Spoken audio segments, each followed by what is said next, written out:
Muy buenos días, muy buenas tardes, muy buenas noches a todos nuestros amigos e internautas del Proceso Militar, del Departamento 19, hasta donde nos ven. Les saluda la periodista Isis Rubio. Este día en nuestra sala de redacción nos acompaña Nelson Castañeda, director de Justicia y Seguridad de la ACJ. Bienvenido. Gracias, bueno, siempre muy contento de poder compartir este espacio con ustedes y poder hablar de temas que pues, son de suma importancia para nuestro país, para la población, y la idea es pues sigamos construyendo esas recomendaciones que le permitan a nuestras autoridades mejorar en su función diaria. Nelson, un tema que ha estado en la palestra pública es el estado de excepción. ¿Se convierte en una figura legal o ilegal? Mire, la figura es legal, ¿verdad? El estado de excepción es una medida que la Constitución de la República establece que se puede aplicar siempre que exista una situación grave dentro del país, una situación de ya sea una epidemia o una catástrofe natural o un tema ya de seguridad. Recordemos que 2022 fue un año bastante crítico en el tema de extorsión.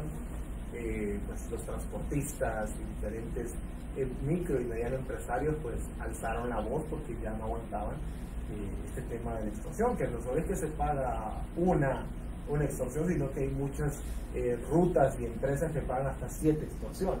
Entonces creo que eso fue un elemento que también impulsó a que la ASJ elaborara un estudio. Creo que fue uno de los primeros estudios a profundidad del tema de extorsión, donde pudimos identificar en realidad qué pasaba detrás de ese fenómeno, cómo había venido evolucionando, porque estamos hablando de extorsión que tiene ya data de 24 años, ¿verdad? Dando función aquí en Honduras, y cómo el crimen organizado se ha lucrado por tantos años y que ninguna administración ha tenido la voluntad y la determinación de acabar con ese plan. En ese sentido, pues, 2022, la presidenta escucha el llamado. Nosotros presentamos este estudio a las autoridades clave y se tomó la decisión de pues, emprender o establecer un plan integral para combatir la extorsión. La presidenta hizo alusión o de manera expresa dijo, ¿verdad?, que se le declaraba la guerra a la extorsión. Creo que eso fue un elemento importante. Creo que ningún otro presidente había tomado esa postura, ¿verdad?, de alzar la voz respecto a la extorsión, y nosotros pues obviamente contentos, ¿verdad?, porque se hacía el llamado. En diciembre, 6 de diciembre, ya se pone en vigencia un estado de excepción. En ese momento sí, pues se entiende que el estado de excepción entra en aras de que el inicio del plan entre con todo, ¿verdad?, entre con toda la fuerza y se pueda capturar a todos esos cabecillas que conforman pues esto muy complicado. Pero ya han transcurrido 2 años, ¿verdad? Lamentablemente, y lo hemos dicho, el estado de excepción se ha visto como el modelo de seguridad más no el plan. Se ha desatendido un plan que está conformado de 8 ejes, 30 puntos de acción, de los cuales de esos 30 pues nosotros como sociedad civil hemos podido accesar a el cumplimiento de 4. El más importante es el presupuesto, porque ese sí se lo dieron y Secretaría de Finanzas lo acredita. Y ahí los otros elementos son los que no hemos visto nosotros el cumplimiento, y más se ha enfocado en la comunicación estratégica de la Secretaría de Seguridad en decir que la eficiencia se basa en el estado de excepción. Entonces preocupa de que la seguridad del país se base en la suspensión de derechos fundamentales. Un país democrático, un país con base en el Estado de Derecho, no puede o no debe suspender derechos y garantías para tener efectividad. Más bien tiene que buscar la manera de defender y proteger esos derechos. Entonces, 2 años después, ¿verdad?, de que se ha venido implementando el estado de excepción, pues es preocupante, ¿verdad?, de que se siga sosteniendo que es el estado de excepción la llave para tener los resultados. Ha habido resultados positivos, por ejemplo, el tema de los homicidios, que la policía, la Secretaría de Seguridad y en general el sistema de justicia ha logrado mantener esa tendencia hacia la baja, como en otros países, ¿verdad? No voy a hablar de El Salvador porque es un caso especial, pero sí otros países han bajado también su tasa de homicidios. Lamentablemente la cuota de nosotros era tan alta que Honduras sigue siendo el país más peligroso y más violento, pero ahí va. se supone, y lo que ha dicho el señor ministro de Seguridad, es que vamos a tener una reducción al 27 homicidios por cada 100.000 habitantes. Ahorita en diciembre va a ser el dato final. Eso es importante, eso se aplaude. Honduras siempre ha sido conocido como un país homicida, ¿verdad?, sin estar en guerra. Entonces creo que eso es importante, pero eso no se le debe al estado de excepción. El estado de excepción era única y exclusivamente la idea y el plan de combatir el crimen organizado, pero seguimos viendo nosotros que el crimen organizado más bien ahora es menos operativo. No sé si ustedes lo han notado como medios de comunicación, menos operativos, menos requerimientos fiscales y menos sentencias. ¿Por qué? Porque si bien la policía destaca más de 30.000 detenciones o capturas, pero cuando uno ya evalúa esas capturas cuando ingresan al sistema, o es que son malas investigaciones, no hay pruebas, o simple y sencillamente, como el Ministerio Público está altamente debilitado en temas de recursos humanos y logísticos, no tiene la capacidad para absorber e investigar y presentar requerimientos de todos esos casos. Entonces, la efectividad no se la estamos midiendo por institución, la estamos midiendo por sistema de justicia en general. Y si hablamos todo el sistema, lamentablemente hay que decirlo, no se están obteniendo los resultados que se esperaban. La extorsión sigue vigente y aún con más fuerza. Son más los hogares hondureños que siguen afectados por extorsión. Lo hemos dicho en ASJ, ¿verdad? La cantidad de hogares que asciende a más de 300.000 hogares, ¿verdad? Nosotros vamos a presentar un informe respecto a esto. Nos preocupa, ¿verdad? Y aquí donde también nos alineamos con lo que dicen las autoridades de la policía. Vea usted, para que no digan que nosotros que somos enemigos, ¿verdad? Y que solo andamos ahí contando costillas. El director de la Policía Nacional es claro y contundente cuando dice: ¿dónde está el Congreso Nacional? Que es el que asigna el presupuesto y es el que hace las reformas a la ley. Y en ninguna de las dos está trabajando el Congreso Nacional. Ya se van de vacaciones, dejan un presupuesto raquítico para el Ministerio Público, para el Poder Judicial. Vamos a estar otra vez en 2025 con el mismo recurso con el que se tiene ahorita, con el que no se logran resultados, y vamos a un 2025 sin reformas para fortalecer la persecución de los delitos de extorsión, los delitos de narcotráfico, el importante lavado de activos. No se le está investigando el flujo del dinero al crimen organizado en Honduras.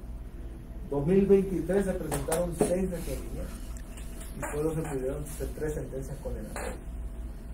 Si usted esto lo eleva a una persona en Panamá, a una persona en esos países donde han sufrido tanto el tema del lavado de activos, no creerían que en Honduras, un país con una alta injerencia del crimen organizado, esos sean los resultados de la actividad que se tiene en investigación de lavado de activos. Y aquí tiene una responsabilidad compartida todas las instituciones. Siempre hay que mencionarlo, muchas de ellas porque no tienen el recurso, no tienen un analista financiero, no tienen los elementos o la colaboración, por ejemplo, de la Comisión Nacional de Bancos y Seguros. Es difícil que un ciudadano pueda denunciar lavado de activos porque no es fácil identificarlo, porque el lavador trata de volver todo legal, pero esa es la comisión la que debe generar esa alerta, y eso es lo que nos está observando.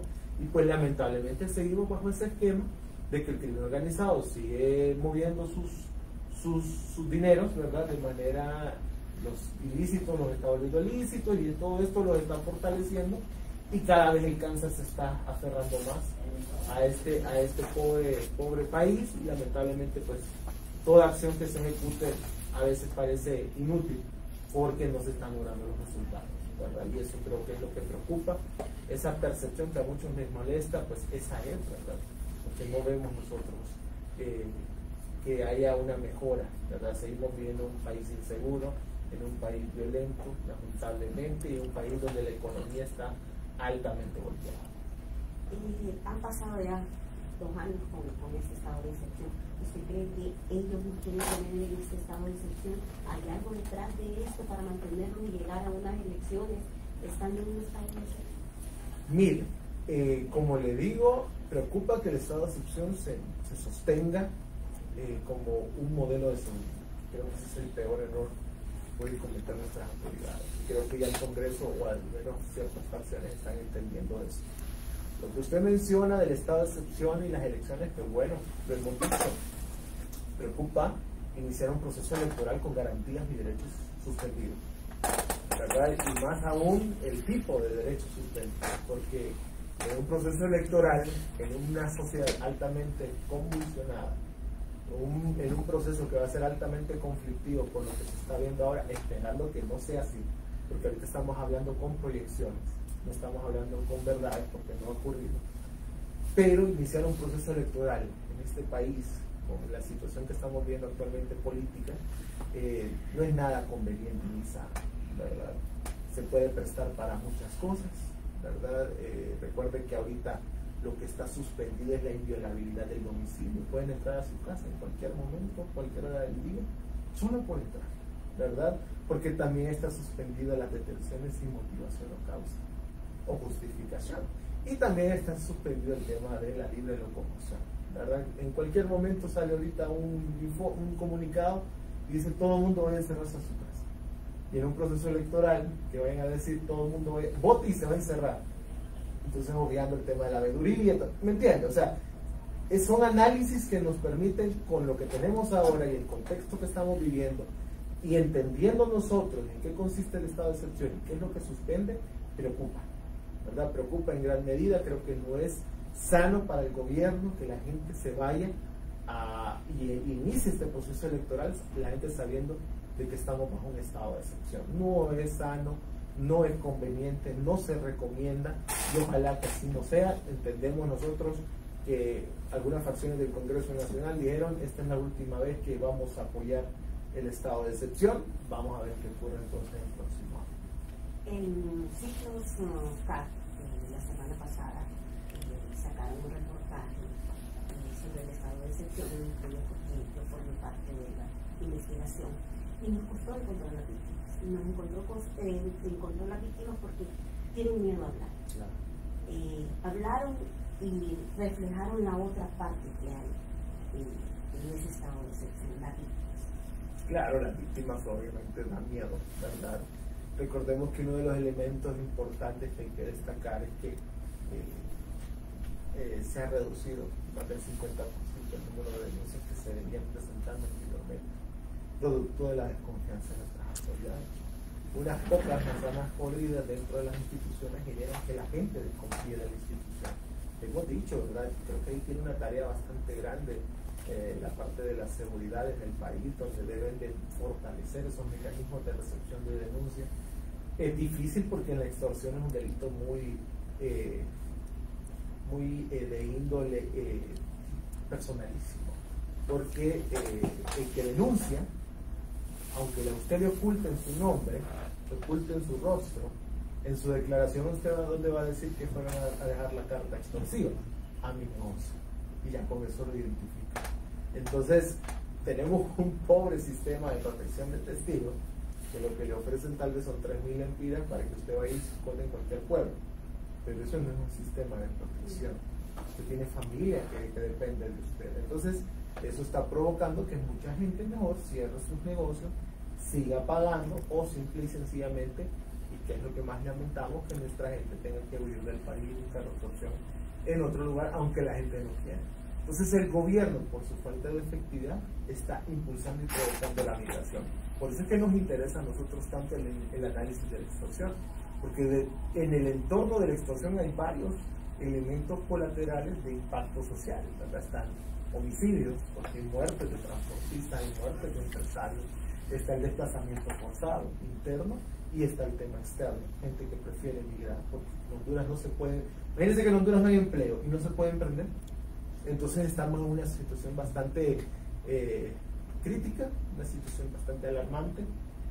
Sí amerita un tema de análisis de seguridad nacional, de emergencia, pero ya hemos visto que pues no están acatando las órdenes muchas autoridades, saben que tienen que trabajar de manera coordinada, ¿verdad? Y no lo están haciendo. Entonces eso es lo que se lamenta, y que ojalá, ¿verdad?, se tomen las medidas pertinentes. Nosotros esperábamos que en estos 2 años el gobierno estuviese trabajando en una política de seguridad nacional, pero no se ha hablado de eso. En estos 2 años nosotros esperábamos que hubieran reformas a la norma penal y a la norma procesal penal, y no ha habido cambios. A la colaboración eficaz tampoco ha habido, y más bien lo que han hecho es cancelar la extradición. O sea, y ahí donde nosotros creo que es el golpe más bajo que lo podemos percibir como hondureños. Óigame, en Colombia, que es un país mucho más desarrollado, ¿verdad?, que Honduras, un país que sufrió el narcotráfico a un nivel que nosotros pues creo que no lo hemos sufrido así. Lo sufrimos, ¿verdad?, al nivel en Colombia en los años 80, y aún así los funcionarios en Colombia no desistieron y no cancelaron la extradición como lo pedían los narcotraficantes, aun cuando su vida corría riesgo. Y en Honduras, por un tema de injerencia que no se ha logrado todavía acreditar o justificar, se cancela la extradición. Eliminamos el arma más importante y la que más miedo le tenía el crimen organizado en Honduras. Entonces, ¿qué va a pasar en 2025 cuando arranquemos ya nuevamente sin una herramienta o una medida como la extradición? Entonces, podemos hablar todo el día del tema de seguridad en Honduras, pero creo que son elementos que tenemos que dejarlos a la opinión pública, ¿verdad? Creo que la presidenta está analizando, sé que seguramente está analizando esta decisión tomada, seguramente se está trabajando, espero yo, en una renegociación con Estados Unidos, pero ojalá piense que esa extradición no es un beneficio para el gobierno, es un beneficio para el pueblo hondureño, y que ojalá se tome y se dé un paso atrás, ¿verdad?, con esa decisión, y que sigamos trabajando, pero también fortaleciendo internamente nuestro sistema para combatir los otros fenómenos criminales. Sí, el fin de semana la directora del Observatorio de la Violencia, Antonia Mesa, decía que es la policía la que tiene que estar al frente de los operativos y no los militares. ¿Qué opinión tiene? Sí, en definitiva creo que cada institución tiene ya sus atribuciones establecidas. El de la Policía Nacional es de perseguir y prevenir el delito. Las Fuerzas Armadas están para ya un tema diferente, bajo mandato presidencial, pero eso es parte de lo que le digo, la coordinación, ¿verdad? Operativos de las Fuerzas Armadas que la policía no tiene conocimiento, los únicos que tienen esa atribución, ¿verdad?, es la policía y la ATIC en general. Entonces creo que también esa descoordinación genera, ¿verdad?, esa desconfianza y esa percepción de que las cosas no están saliendo bien. Y qué bien, ¿verdad?, que se destine todo el cuerpo de defensa y seguridad a combatir el crimen organizado, pero deben de hacerlo de manera coordinada, de manera que también no vayan a generar solo es el tema mediático, pero que a la hora, vuelvo y repito, que llega eso al Ministerio Público, el fiscal no tiene la capacidad o no tiene los insumos para poder estructurar un requerimiento fiscal e irlo a defender ante una judicialización o ante un juez. Entonces creo que ahí son los elementos también que se tienen que valorar por parte de las autoridades, de hacer las cosas bien, de hacer las cosas de acuerdo a lo que establecen ya nuestras leyes, a lo que establecen ya nuestras normas, a lo que establecen los estándares internacionales, sin necesidad de arriesgar todo ese presupuesto que se invierte para hacer todas esas acciones, y que esas inversiones sean de manera correcta y que de verdad se empiece a generar esos cambios sustanciales en el tema de seguridad y defensa. Otro de los temas, Nelson, es el de la ATIC. No sé si ustedes han observado últimamente de que la ATIC está como desaparecida. No vemos esas operaciones que hacían en años anteriores. Hoy vimos una nota que enviaron, que subieron a sus redes, la captura de un individuo por supuesta violación. Y la ATIC no desaparece. Sí, mire, lo que hemos tenido conocimiento que sí, la agencia ha tenido un declive en el tema operativo. De 600 infracciones agentes de ATIC, actualmente creo que solo quedan ya como 140, 150. Eso a usted le da un margen de análisis de que algo está pasando, ¿verdad? Esa es la información que recibimos, habría que acreditarla ya de manera oficial, pero sí, muchos agentes han salido, tanto de licencia como por renuncia. Respecto a que obviamente ya ante esa, ¿cómo se lo puede decir de manera bonita? esa falta de estrategia en la distribución del presupuesto debilita, ¿verdad?, esas instancias al interno de las instituciones del sistema. Un ministerio público con un presupuesto bajo no va a tener para fortalecer su agencia técnica. Entonces, en ese sentido, hay lo que tenemos un montón de funcionarios desmotivados, un montón de funcionarios que no ven un futuro, no ven esa sensación de que las situaciones van a mejorar.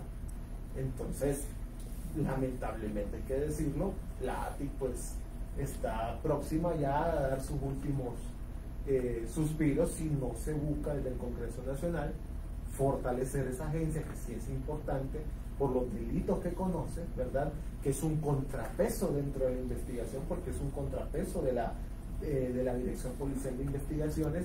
Eso siempre va a ser importante para mantener esa armonía y ese equilibrio de que ninguna instancia investigativa va a sobrepasar, ¿verdad?, su poder, ¿verdad?, para un beneficio propio. Creo que eso era lo importante y ese era el objetivo en su momento en 2017, cuando se implementó y se aprobó la incorporación de la agencia técnica ATIC en Honduras. Entonces, ¿por qué dejarla morir cuando ha tenido buenos resultados?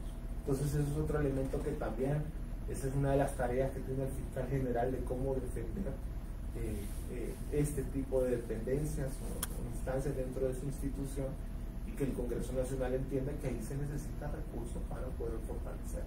Sabemos que la situación económica actualmente no es fácil, sabemos que Honduras ha heredado un sinnúmero de problemas basados en el tema económico, ¿verdad?, las deudas que se heredaron del pasado, pero creo que tenemos autoridades con la capacidad de buscar soluciones prontas y oportunas, porque hay que decirlo, mientras el país se siga viendo como un país inseguro y violento, pues adiós a la inversión, adiós a la política. Siempre vimos a una discordia entre la ATIC y la Dirección Policial de Investigación. Para ellos la policía es la que debe investigar y todo eso, pero vimos también los resultados de la ATIC. Pero ahora tienen a el comisionado de la policía al frente de la ATIC, y es donde vimos entonces, ¿qué está pasando? ¿La quieren desaparecer? ¿Ya? ¿Con ese? Sí. Bueno, miren, la decisión tomada sí ha sido criticada, ha sido analizada por diferentes sectores. Hasta el momento nosotros no podemos decir de que se han tomado decisiones dentro de la agencia técnica para proteger ciertos grupos. O sea, eso no seríamos imprudentes y hasta negligentes en decirlo, ¿verdad? Hemos visto que con lo que hay, la sigue operando, por ejemplo, en los casos que nosotros trabajamos, de abuso sexual infantil, de trata, sigue la ATIC, ¿verdad?, con lo que tiene. En el tema de homicidios, siguen aportando. Lamentablemente, por los pocos recursos que cuenta, pues la efectividad es mucho más lenta, entonces en algunos casos, pues, ni modo, continúan engavettados producto de esa deficiencia en el recurso. Pero pues ojalá que la persona designada haya sido por capacidad y no por un tema que responda a un interés político de debilitar una institución. Creo que no es el caso, esperamos que no lo sea, pero sí, creo que todo responde a un tema presupuestario, a un tema de enfoque, a un tema de fortalecimiento institucional y voluntad política. Creo que todo se centra en eso. Si hay voluntad política de hacer las cosas de manera más eficiente, de tener esos resultados de manera pronta y oportuna, se logra. Mientras tanto, creo que todo se mantiene como está porque así conviene.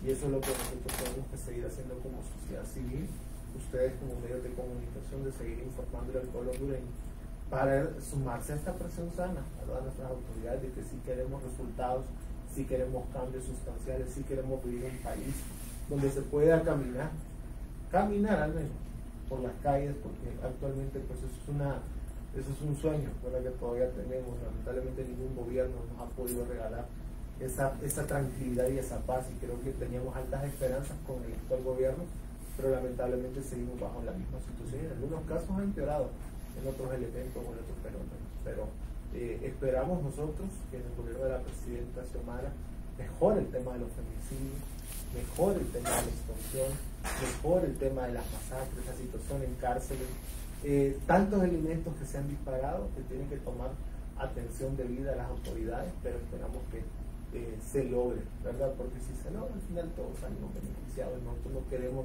que el sistema siga fallando, porque entonces más nos estamos hundiendo como un país, más se sigue manchando la imagen de la nación, ¿verdad? Y más aleja la inversión y más afecta a la economía. Así es. Y otro de los temas que también no lo podemos dejar obviar en esta conversación es la remoción de jueces. Hemos visto varios removidos.